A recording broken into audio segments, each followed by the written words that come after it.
नमस्कार दोस्तों, स्वागत आप सभी का हमारे YouTube चैनल में। दोस्तों आज के वीडियो में हम लोग बात करेंगे डीएलएड के फाउंडेशन पेपर 2 के इंपॉर्टेंट टॉपिक्स के बारे में जो आने वाले एग्जाम में पूछे जाने की संभावना है या पूछे जा सकते हैं। जी हाँ दोस्तों, आज हम लोग इंपॉर्टेंट टॉपिक्स को देखेंगे। तो चलिए वीडियो को शुरू करते हैं। दोस्तों वीडियो में आगे जाने से पहले अगर आपने डीएलएड का कंप्लीट नोट्स अभी तक नहीं लिया है तो आप देखिए स्क्रीन पे जो नंबर दिख रहा है 8877323503 पे अपना नेम, सेशन और मीडियम लिखकर सेंड करके कुछ इसका मिनिमम कॉस्ट रखा गया है जिसको पेमेंट करके आप अपना नोट्स कलेक्ट कर सकते हैं। आप जल्द से जल्द अपना नोट्स कलेक्ट कर ले 8877323503 पे अपना नेम, सेशन और मीडियम लिख के अपना नोट्स प्राप्त कर सकते हैं।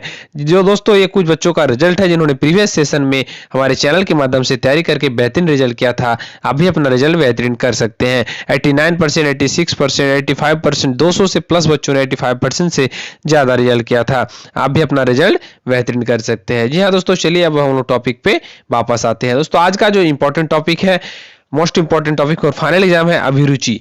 दोस्तों अभिरुचि आपके लिए इंपॉर्टेंट टॉपिक है आपके आने वाले एग्जाम के लिए। अभिरुचि का अर्थ, अभिरुचि शब्द का प्रयोग संकुचित अर्थों में किया जाता है। संकुचित अर्थों में किया जाता है। लोग रुचिकर को मनोरंजक का पर्याय समझ लेते हैं।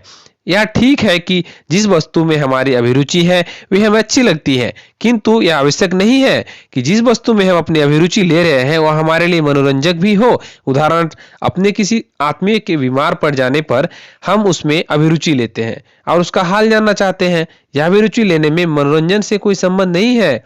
इस प्रकार अभिरुचि शब्द का प्रयोग व्यापक अर्थ में किया जाता है। मनोविज्ञान और शिक्षा में अभिरुचि या रुचि शब्द के स्थान पर अभिरुचि का प्रयोग किया जाता है।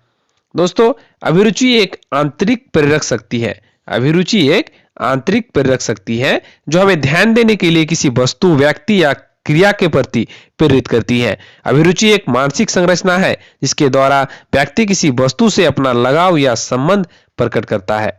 दोस्तों अभिरुचि की परिभाषा को हम लोग अब देखेंगे। अभिरुचि के अर्थ को स्पष्ट करने के लिए मनोवैज्ञानिकों ने बहुत सारे मनोवैज्ञानिकों को अपना परिभाषा दी है। ड्रेबर महोदय के अनुसार अभिरुचि अपने क्रियात्मक रूप में एक मानसिक संस्कार है। अभिरुचि अपने क्रियात्मक रूप में एक मानसिक संस्कार है। मैकडूगल महोदय क्या कहते हैं कि अभिरुचि छिपा हुआ अवधान है और अवधान अभिरुचि का क्रियात्मक रूप है। क्रो एंड क्रो महोदय कहते हैं कि अभिरुचि वह प्रेरणा शक्ति है जो हमें किसी व्यक्ति या वस्तु या क्रिया की ओर ध्यान देने के लिए प्रेरित करती है। दोस्तों आप जानेंगे कि अभिरुचि के कौन कौन से स्रोत है। अभिरुचि के स्रोत, सबसे पहला है प्राकृतिक स्रोत।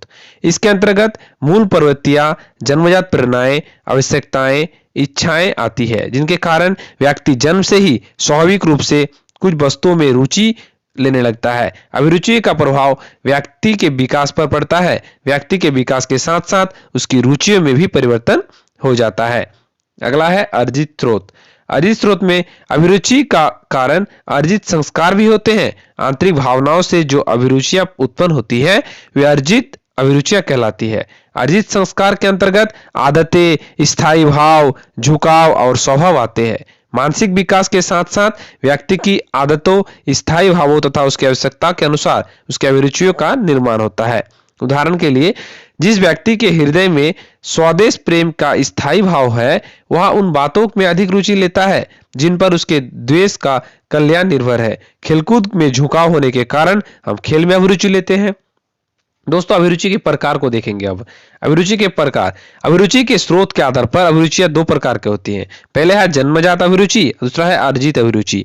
मूल प्रवृत्ति जन्म जन्य अभिरुचियों को जन्मजात अभिरुचि कहते हैं। जैसे खाने पीने की अभिरुचि, बच्चों को में खेलने की अभिरुचि, ये सब जन्मजात अभिरुचि है। और अर्जित अभिरुचि ये अर्जित संस्कारों जैसे आदतों, स्थायी भाव, झुकाव तथा स्वभाव से उत्पन्न होते हैं। इन्हें अर्जित अभिरुचि कहलाते हैं। मनोवैज्ञानिकों ने अभिरुचि के प्रकारों को ज्ञात करने के लिए अनेक अध्ययन किए हैं। इनमें सबसे महत्वपूर्ण अध्ययन गिलफोर्ड और उनके सहयोगी का माना जाता है। उनके अध्ययन से 33 अभिरुचियों के प्रकार ज्ञात हुए हैं। वास्तव में विभिन्न प्रकार की अभिरुचियां मानव जीवन में विकसित होती रहती हैं क्योंकि ये अर्जित की जा सकती हैं। अभिरुचियां स्थायी तथा परिवर्तनशील प्रकार की भी हो सकती हैं। व्यक्ति में कुछ अभिरुचियां स्थायी प्रकार की होती है तो कुछ परिवर्तनशील प्रकार की। आयु, परिस्थितियां तथा व्यक्ति एवं पर्यावरण के मध्य होने वाली अंत क्रिया के कारण अभिरुचियों में परिवर्तन हो सकते हैं। व्यक्ति में पाई जाने वाली अभिरुचियों के प्रारूप निम्नलिखित रूप से ज्ञात किए जा सकते हैं। अभिरुचियों के प्रारूप मुख्यतः 3 प्रकार के होते हैं। सबसे पहला है व्यक्त अभिरुचि। व्यक्त अभिरुचि, जो अभिरुचि व्यक्ति अपने व्यवहारों से व्यक्त करता रहता है उसे व्यक्त अभिरुचि कहते हैं। व्यक्ति शब्दों या गाथा के रूप में अपनी अभिरुचियों का व्याख्यान नहीं करता, किंतु उसके किसी वस्तु या विचार आदि के प्रति झुकाव, चाह और रुझान से अभिरुचि का बोध होता है। जैसे यदि बालक किसी खेल में अधिक भाग लेता है तो वह व्यक्त होता है कि उस खेल में बालक की अभिरुचि है। व्यक्ति के व्यवहार का बाह्य रूप से निरीक्षण कर उसकी अभिरुचि को ज्ञात किया जा सकता है। दोस्तों अगला देखेंगे अभिव्यक्तात्मक अभिरुचि। जब व्यक्ति स्वयं अपनी अभिरुचियों को अभिव्यक्त करे तो उसे अभिव्यक्तात्मक अभिरुचि कहते हैं। प्रश्न पूछकर या व्यक्ति को आत्मव्यक्ति का अवसर प्रदान कर उसके अभिरुचि का प्रारूप ज्ञात किया सकता है। इसके लिए अंतर्दर्शन पद्धति, साक्षात्कार पद्धति, प्रश्नावली पद्धति आदि का प्रयोग किया जा सकता है। उदाहरण के लिए आपकी अभिरुचि किस विषय में है, अपनी शैक्षणिक अभिरुचि के क्षेत्रों बताइए। निम्नलिखित विषयों में से आपकी सर्वाधिक अभिरुचिपूर्ण विषय क्या है? यदि प्रश्न अथवा निर्देश के द्वारा बालक अभिरुचि ज्ञात की जा सकती है। दोस्तों अब अगला है परीक्षित अभिरुचि। व्यक्ति की अभिरुचियों का ज्ञान जब किसी अभिरुचि पर पत्र या प्रमाणीकृत परीक्षणों के द्वारा किया जाता है तो उसे परीक्षित अभिरुचि कहते हैं। चूंकि अधिकांश अभिरुचि परीक्षण अभिरुचि प्रपत्र के द्वारा ही किए जाते हैं, इसलिए इस प्रारूप को प्रपत्रित अभिरुचि भी कहते हैं। इस प्रकार के अभिरुचि परीक्षण हेतु प्रमाणीकृत अनुसूची प्रपत्रों का प्रयोग किया जाता है। मनोवैज्ञानिकों ने अभिरुचि मापन के लिए परीक्षणों का विकास किया है। अभिरुचि परीक्षणों का स्वरूप दो अभिरुचि क्षेत्रों शैक्षिक अभिरुचि तथा व्यावसायिक अभिरुचि से संबंधित है तथा शैक्षिक रूप से भी इन्हीं दो अभिरुचियों का महत्व है। दोस्तों अतः इस दृष्टि से हम अभिरुचि के निम्नलिखित दो प्रकारों का भी उल्लेख कर सकते हैं। और भी दो प्रकार है जैसे कि शैक्षिक अभिरुचि और व्यावसायिक अभिरुचि। शैक्षिक अभिरुचि और व्यावसायिक अभिरुचि।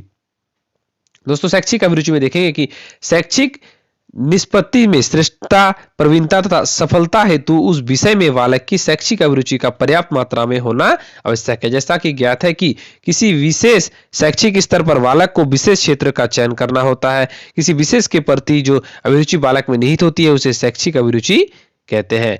दोस्तों अगला देखेंगे कि व्यावसायिक अभिरुचि। व्यावसायिक अभिरुचि किसे कहते हैं? जो अभिरुचियां किसी व्यवसाय, उत्पादक कार्य अथवा धनार्जन के स्रोत से संबंधित होती हैं उन्हें व्यावसायिक अभिरुचि कहलाती है। जैसे वकालत के प्रति अभिरुचि या अध्यापन तथा वकील आदि के प्रति अपेक्षित मात्रा में अभिरुचि का पाया जाना। व्यक्ति को किसी व्यवसाय के चयन में व्यावसायिक अभिरुचि का ज्ञान प्राप्त कर लेना जिससे वह व्यवसाय के चयन में दक्षता प्राप्त कर सके। किसी व्यक्ति में किसी व्यवसाय को चलाने के लिए कितनी अभिरुचि विद्वान है, इसका ज्ञान व्यवसाय के अभिरुचि अनुसूची प्रपत्र द्वारा प्राप्त किया जा सकता है। दोस्तों अभिरुचियों का निर्माण जन्म से ही प्रारंभ हो जाता है। अभिरुचि निर्माण में रुचि के प्राकृतिक और अर्जित स्रोत सहायता करते हैं। अभिरुचियों का निर्माण अग्रलिखित दो बातों पर निर्भर होता है। अगला कि व्यक्ति की मानसिक संरचना, दशा और स्थिति पर अभिरुचियों का निर्माण व्यक्ति की मानसिक संरचना तथा स्थिति के आधार पर होती है। यदि व्यक्ति स्वस्थ और प्रसन्न रहता है तो उसकी अभिरुचि कार्य करने में, पढ़ने में या खेलने में लगती है। दोस्तों अगला है वातावरण और परिस्थिति पर। व्यक्ति की अभिरुचियों का निर्माण उसके वातावरण तथा परिस्थितियों के अनुसार होता है। व्यक्ति में अपने व्यवसाय से शिक्षा तथा आर्थिक, सामाजिक, राजनीतिक स्थितियों के अनुसार अभिरुचियों का विकास होता है। व्यक्ति जिन अनुभवों को अर्जित करता है उनके आधार पर भी अभिरुचियों का निर्माण होता है। दोस्तों ये था आपका अभिरुचि, एक इंपॉर्टेंट टॉपिक है। ये आपका एग्जाम में पूछे नहीं की संभावना है या फिर पिछले सेशन में पूछा गया है। दोस्तों अगर ऐसा ही कंप्लीट नोट्स, टाइपिंग नोट्स अगर आप लेना चाहते हैं तो आप दिए गए स्क्रीन पे जो नंबर दिख रहा है 8877323503 पे आप कॉन्टैक्ट करके आप अपना कंप्लीट नोट्स लिख सकते हैं। आप लोग के लिए कुछ मिनिमम कॉस्ट रखा गया है जिसे पे करके आप अपना नोट्स ले सकते हैं और फाइनल एग्जाम में एक बेहतरीन रिजल्ट कर सकते हैं। दोस्तों इस वीडियो में इतना ही, फिर मिलेंगे किसी नेक्स्ट टॉपिक में। तब तक के लिए धन्यवाद।